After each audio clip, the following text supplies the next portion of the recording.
what can we learn from Jesus and his handling of his own work that can help us to find meaning in what we do? I think Jesus provides inspiration, and he also provides practical application. So that's a wonderful combination that we can draw strength from. So when it comes to how you deal with challenging times, how you extend yourself to those who may not want your help or want your direction. I mean, there are all sorts of lessons in there that Jesus provides in very practical ways, but he also then sets such a high bar and example that I think for overall is quite inspiring.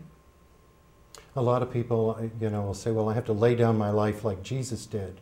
And usually sometimes this is with people who are like over-giving. They're like hurting their own lives by doing that. And so I think about other things that Jesus did that people forget, like, I need to get away, and the disciples and he would get away, go fishing. And other times when it's like, these tables need to be overturned here. People are doing in the temple things that are really against what God is all about.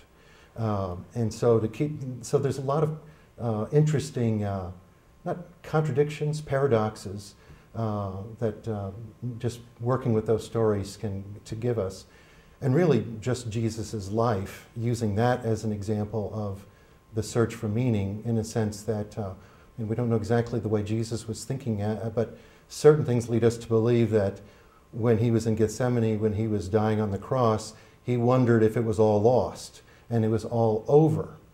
And I think about that as like, well, if Jesus can lose his way or wonder about that, why should I be any different? And certainly a couple of years ago when Mother Teresa's journals were published, which I'm sure she was not thrilled about, but where a lot of people said, oh, she was in doubt and she was in doubt.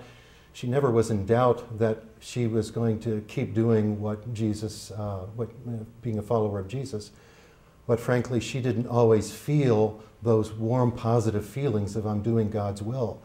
I think those are ways Jesus' life can really put into perspective that, hey, if you don't feel a lot of meaning and fulfillment right now, you're in good company. I mean, I see many people struggle with being their whole and authentic self at work, and we all can compartmentalize and put up a facade. And so to the extent that we don't do that and we stay true to ourselves in and out of the workplace, I think that's the way God intended the human experience. And so with that in mind, there's just a short stanza that can remind us all about the importance of the gospel values. And it says, so seek me not in far off places. I am close at hand. Your workbench, office, kitchen, these are altars where you offer love, and I am with you there.